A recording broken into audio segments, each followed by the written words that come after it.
All right, ladies and gentlemen. So now that we have started the conversation, we have to go to the beginning. We have to go to Diana Baumrind, who was pretty much the queen of parenting styles. She created the first initial 3, which allowed a lot of researchers to build off of that data, build off of that research in any capacity. And we also will talk about the 4th parenting style, which Maccabee and Martin came out with. It is the foundation of parenting styles and what is a part of being able to bring up kids. It's not easy if you're a parent and you're out there and you're watching it. You know that it's not easy to take care of another human being. Just in general, I mean, it takes a lot of commitment and sacrifice and a lot of time to make sure that human being is going in the right course, however that human being identifies in any capacity, right?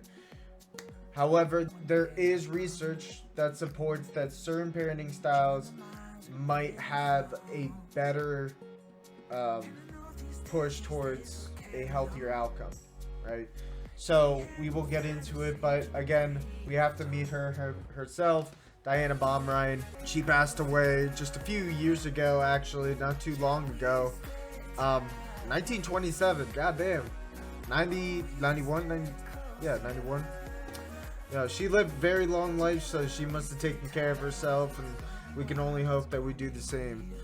Her background, again, she was intrigued by, obviously her whole secondary education. She was pursuing something in psychology, right? But she found how, having strict backgrounds and having non-strict backgrounds can really influence the human development of children. And so she, I guess, was like, okay, well, at the time, there's nothing, right? So her earlier days, like in school, is like 1940. She graduated from her bachelor's. She graduated with her bachelor's the same year my grandfather graduated for his doctorate. So I thought that was actually pretty cool. So she's probably just as old, and good for her. She lasted way longer than my grandfather. But she went to school and really invested a lot of time into socialization, developmental aspects. Because when you're researching kids, you have to understand that you have to research everything a part of what's going on in their lives in order to create a cause and effect or any correlation or whatever the fuck. She later on, it was 1970s. She was just doing interviews with parents and just kind of understanding what style, what kind of things did they like, characteristics and so forth, did they like to use when approaching kids. And when Baumrind created the initial 3 parenting styles, she based it on demandingness, the level of demandingness, and the level of responsivity from the kids, right? So when she was doing these interviews, that's what she was kind of evaluating these parents on. Diana Baumrind, she created her longitudinal study, include fathers as well as mothers, starting when the children were preschooler. Baumrind followed the families through school age to late adolescence. So a longitudinal study, if you guys remember from our initial lectures, longitudinal study is a study that's done over a course of time. Usually it can be pretty long. I mean, that's why it's called a longitudinal studies, because it's based on a duration of time that is longer than like a year, 2 years, 3 years. You're basing this off like the course of development, right? And that's what is a lot of longitudinal studies come out with really good data. I hope that one day I can do my own longitudinal study, because that way I can track my data over time, right?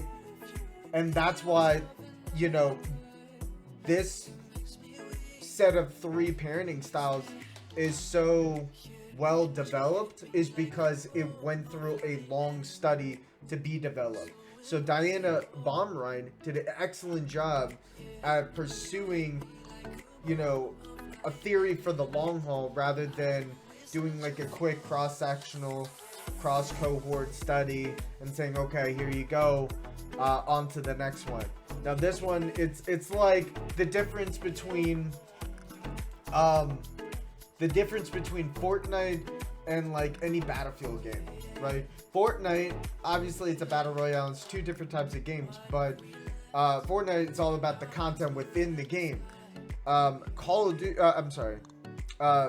Battlefield, that was their issue. They didn't invest in it. They did this basic game, which is good, and they came out with extra stuff, right? But it wasn't ever gauging. It didn't actually gauge people.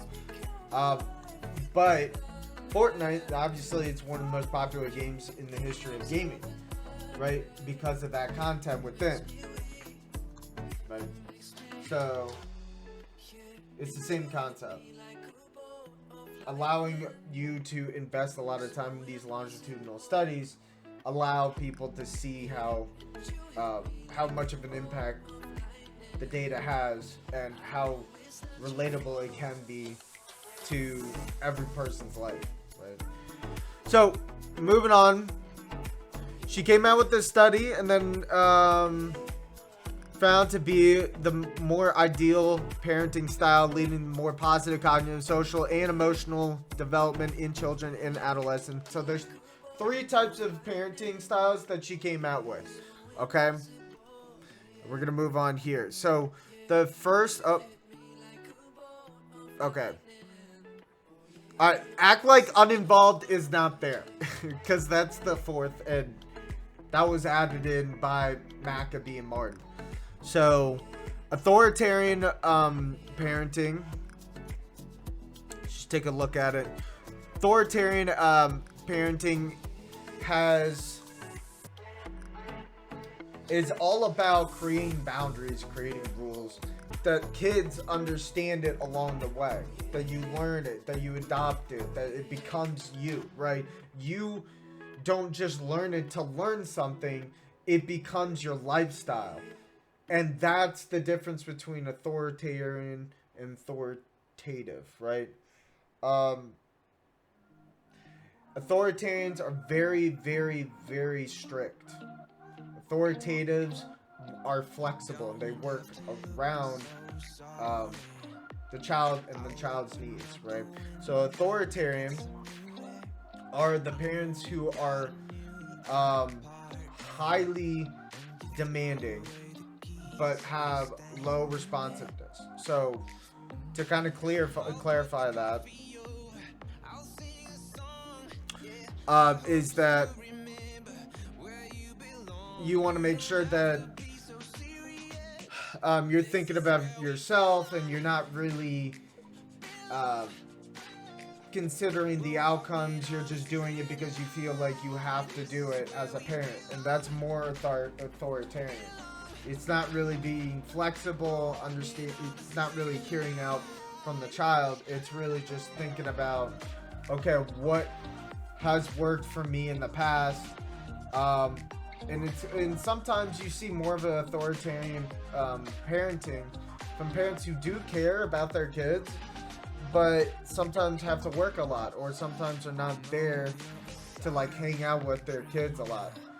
Or, you know, again, you could have parents very, very old school. Expectation and complete obedience. Children are expected to follow and obey orders no matter what.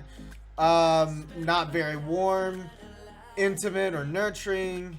Parents may not be physically or emotionally close to the children. Exactly. They're not spending a lot of time with their kids. They feel like they have to be strict because that is what a good parent does. That's what my role is. Your role is to listen. And you see this more in culturally, more in a highly cultured family. That is more about each individual person in that family has a specific role. And so you see more of an authoritarian perspective. However, there have been studies that have shown that families with high authoritarian relationships with their kids encourage their kids to do drugs and smoke and stuff like that at a young age. So you have to consider it can be very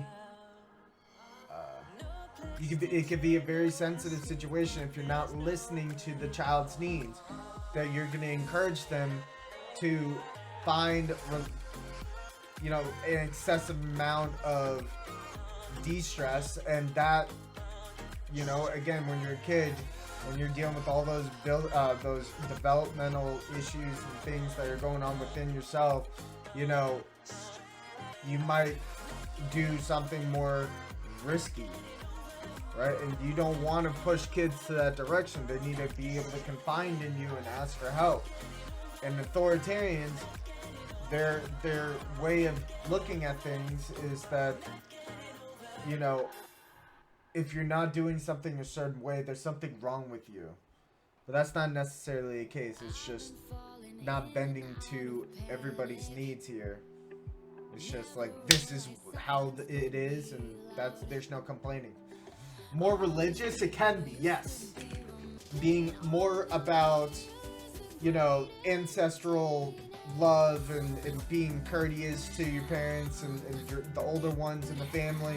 But there's also this differentiation between punishment and like being able to pass on the lesson. This is why the parenting styles are so awesome, because it disregards, anything that's more subjective and looks at it from more of an objective standpoint. So from an authoritarian perspective, it's really fucking important that you understand that this is what you are doing is out of a purpose. Like, there's a purpose to it. And you're not just bullying your kids, and you're not just putting demands on your kids, and you're not just doing all these things because it makes you feel like you're being a parent. That's not the whole point. The whole point is that you're acting out of the interests and needs of your child. That's why you're doing the things that you're doing, is that they come out with a positive affluence. Well, that was interesting. Poor social skills, lower levels of self-esteem, and higher levels of depression. Let's check out authoritative parenting. So authoritative parenting is a little different.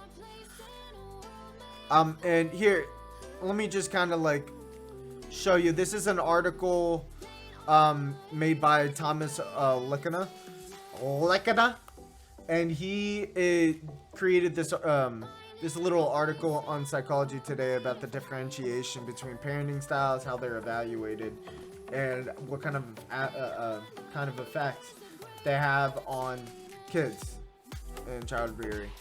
And so demandingness, going back to what demandingness is, refers to the way parents use their authority, how they monitor their children's activities, exercise control, and motivated compliance with expected behavior, right? And then responsiveness refers to the way parents expressed love, how they responded to their children's needs and desires, and how they're expected the child to meet a parental expectation. So that's why, an authoritarian parenting style has a high demandingness and a low responsiveness. Where they're not responding to the child's needs, rather they're more demanding that the child kind of does it himself and does everything else, right? And that's why it's so unhealthy to be super affluent towards authoritarian parenting. It's because you're putting a lot of pressure and anxiety on that child, and especially when he or she is growing up, right? Like, you want to make sure that they focus on that first, and the issues of like open questions such as financial stability and love and everything else is kind of put on hold, you know? So that's why you got to allow them to create their understanding, their meaning out of things in life, rather than forcing your own interpretation of what everything else is. And that's huge. When you don't impose, you allow flexibility. When you allow flexibility, you allow an open mind to grow. When you allow an open mind to grow, you're pretty much creating a fucking genius. You're creating like top tier next gen big brain right there. No, seriously. You allow an open mind to really proliferate, you allow that person to adapt, man. So authoritative is quite opposite. You have low demandingness, but you have high responsiveness. So you're really not about pressuring too much on the child to do something that they can't do initially, but you're allowing the child to open up and be free with what they need in order to achieve the next goal, to take the next step, right? If you allow that room and space to solve a problem using multiple strategies and using it, coming down to multiple conclusions and process of elimination, or whatever it is, whatever your strategy is, if you allow that child to do it himself and then have that help if needed, you allow independency to take place, right? You allow that independency factor to really take hold of the child. It isn't the same across the board. Every kid is different. So even the same household, it can look different based on the child. So you're accommodating the differences in children, in your children, not the similarities, right? That's sometimes the issue in parenting. If you have multiple kids and each kid has needs to be met, you're not gonna say to the kid, all right, you don't like broccoli? Okay, well, just deal with it, because Jim likes broccoli, Kate likes broccoli. Nah, if you want carrots and peas, okay, have some carrots and peas. It's the same fucking thing, but you're accommodating their needs. That's something so basic, but I mean, obviously learning styles is huge determinant of how parenting styles can really influence a child's learning style, right? So you have to be very accommodating. You can't just generalize and base everything off of one or two or three of them. You have to individualistically look at basic needs. Authoritative parents are flexible, so they might not require a clean plate, but they might expect the child to eat what is being served now if they're being hungry. So you're gonna eat the vegetables. We can change the type of vegetables, but you're gonna eat your vegetables. You see that? Very important. An authoritative parent might use this opportunity to discuss their refusal, but explain that now is the time to eat. The kids slowly start to adapt this lifestyle. All right, so that's authoritative.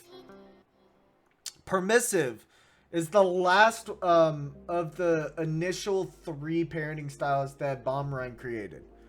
So permissive is low demandingness, low responsivity. Pretty much, this is like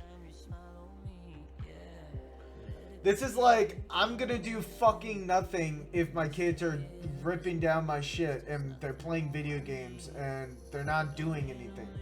Pretty much. They don't have that assertive personality. Rather, they're more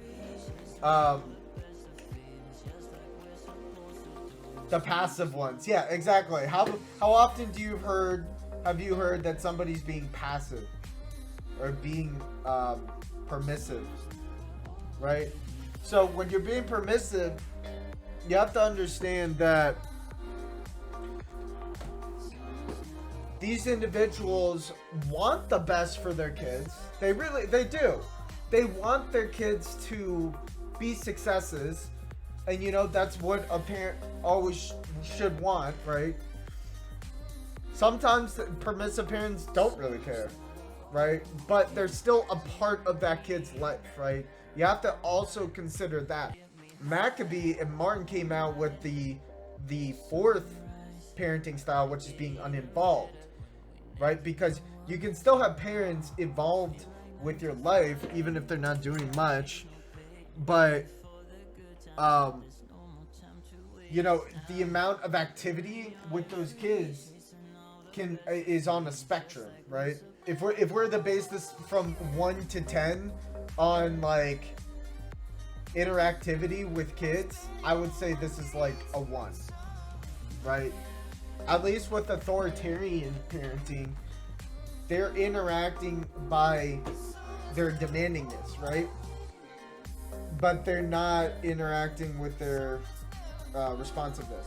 For permissive parenting, you're neither demanding things from them, nor are you expecting any responsivity. So that can also be very, very difficult for kids because they can't mimic from parents. A lot of what we get from our parents and our family is how we understand human nature. Before anything else, before we go anywhere, before we recognize anybody else, our initial family are the people that we learn a lot of our habits from. So for permissive parenting, it can be dangerous not to mimic emotions, not to mimic stress in certain areas compared to a lack of stress in other areas, right? For us to not be able to see emotion or see facial expression or to see any sort of level of responsivity to that environment or to us, that's hard. That's really difficult because we can't compare and contrast from other people. So that's why permissive parenting can be very threatening, right? It can be threatening because you're not getting that responsivity and you're not getting that demandingness and you're not getting that mimesis or role modeling, pretty much. Many studies have found that permissive parenting is actually linked to problems in children, like poor academic performance and behavioral problems. For example, one study found that children as young as 4 years old tend to internalize problems more than they're exposed to permissive parenting. In contrast, children who have more authoritative parenting styles display less signs of internalizing behavior. So, again, everything goes back to being authoritative and listening to your kids, high responsivity. So, the last but not least, we're going to talk about being uninvolved. Now, how often do we see parents being uninvolved with their kids? I know, Crip, I know. You know what? This is really important. Now, let's think of a situation here. Say a young couple, 18 years old. They have a baby, right? And they decide to keep the baby because they're conservative, right? Now, let's say that the father leaves and has a mental breakdown, decides he can't do it, and so he flees the scene, and the kid has to be raised by a single mother. Well, now some families are a little bit more about familial, incorporation within child rearing, right? Like grandparents, parents, extended family, whatever it is. But think of this 18-year-old girl who has to raise this child all by herself, right? She has the help of her mom, her dad, or perhaps that's something in the family where they've had, the women in the family can't really have, they don't really have lasting relationships with intimate partners. So then you start to see a lot of these habits build up, but it's a single mother with a son, right? And the family has had all daughters. Imagine how confusing and how stressful it can be for that mother, because now the baby mom is gonna have to work and pay for the child. She's not gonna get anything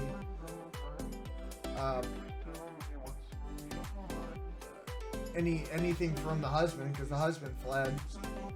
So now she's gonna have to work prime time, and she's bred up in a more matriarchal family, or maybe she's bred into a healthy family, which is very important. There you go. Now the child is gonna have to learn that we're saying this is a son, he has no father to learn from. He doesn't know how, what it means to be a man and what are those big milestones in a man's life. Okay? Starts to be irrational in school because mother's not involved in his academics as much because she's trying to work and provide for the household. And so the kid is trying to figure out, first of all, his own personal identity, and second of all, what makes him happy, right? And even without having a father, you could still have kids that are beautiful kids that are developed in a healthy fashion. Just because some unfortunate familial situations occur, it doesn't mean that kids will be scarred for life. It just means that they are burdened with something that they have to work through. For a child to have an uninvolved parent, that's to say that, that role is going to be substituted somewhere else. So the mother is going to have to be the father, right? Or the father has to be the mother, if vice versa. If there's a widowed father or widowed mother, or one leaves or whatever, one role has to be substituted somewhere else. So for some people, who have parents who have traveled to work and so forth, and the other parent has to stay home and take care of the child, you might have the grandparents kind of stepping in. So grandfather might be that male role model. Grandmother might help with both sides. But either way, that's the difference, is that if a role is not there from a primary care guardian, so whether it's the mother or father, it's going to be substituted somewhere else. He wants you to try Mexican Coca-Cola, and that in Tres Leches, I think it's called. Yeah. Well, I'll check it out. How about, let me finish this up, and then I'll check that out. That sounds actually really good, Crib.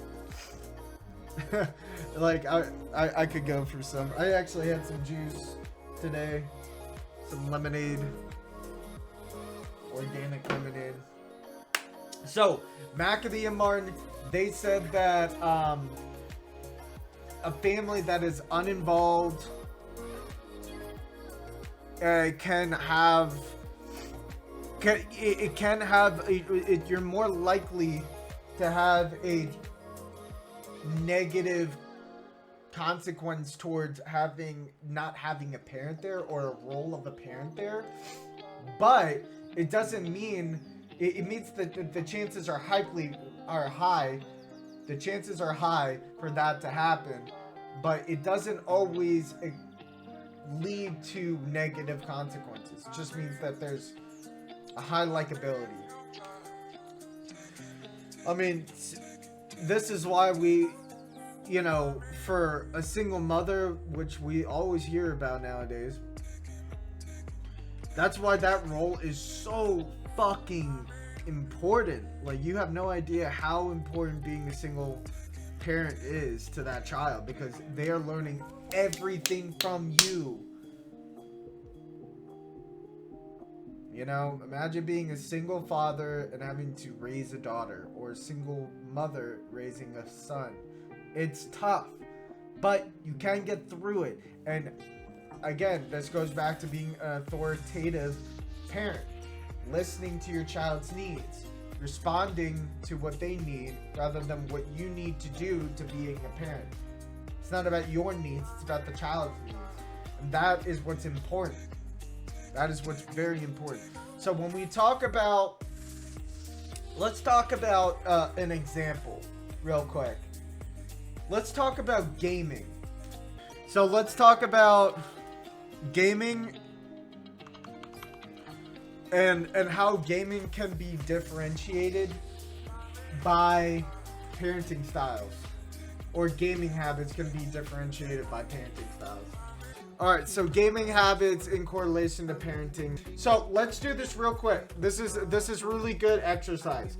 So if we're gonna talk about individual parenting styles and has to do with gaming habits, we have to kind of break it down to what they are and where we're going from it. So again, so the first thing about authoritative, right? Authoritative is the healthy. It's low demand,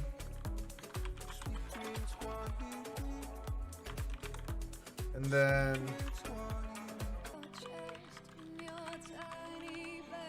right, authoritarian is the opposite.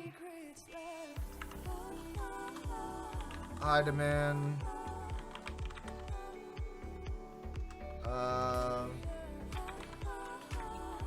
low response.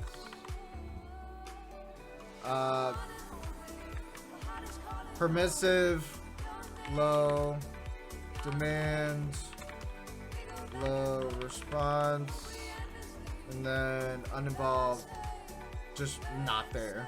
You're obviously, the parents are listening to the kids and what they're doing, right?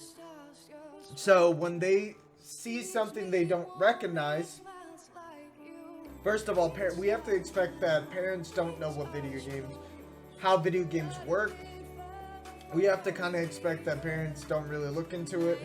They look into it, but they don't understand gaming, right? Now, up and coming parents, they are a little bit more understanding about games. Like, if parents had skills in technology and understanding computers and computer science, or even just was into nerdom in any way, and whatever it is, their access to getting into video games, no matter what it is, if they don't have that experience with all that stuff, then they're not going to understand video games, really. Alright, so the culture of video games is very brand new, and obviously it's very different across the board. There's a spectrum when we talk about culture in video games. So for authoritative parents, they have low demands, right, of gaming habits, But if they're noticing that their kids are falling asleep in class, they're not eating right, they're not doing their homework, they're not doing the things that they're supposed to be doing, then they're gonna ask, like a good authoritative parent would ask, "Hey, what's going on? Why are your grades slipping up? Why is this happening?" So authoritative parents would immediately turn this into a good conversation and would try to understand and come up with a solution based, conclusion to gaming habits taking over, right? That's what a good authoritative parent would do. A bad authoritative parent would obviously, they wouldn't understand it, so they would act out of their own research, right? They would say, "Oh, taking everything away will help," or sending my kids somewhere in the fucking country will help. Like acting without a conversation with your kids is so fucking bad. It's really bad. You're gonna get some sort of poor consequence if you don't talk to your kids about actions that involve the family or involve that person individually. So you want to make sure that for authoritative parenting that you're asking the right questions and you're answering those questions, right? Authoritarian parenting, on the other hand, is high demand, low responsivity. So what I just mentioned before, placing demands on the kids. So if they're gaming a lot, they're gaming to 12 hours a day. And usually if you see a authoritarian family, you might not, if you have authoritarian parents, you might not have to deal with this in the first place because you would already know what boundaries are. Authoritarian parenting is all about boundaries, all about complying to certain things so that certain things won't happen, right? There's no consequences.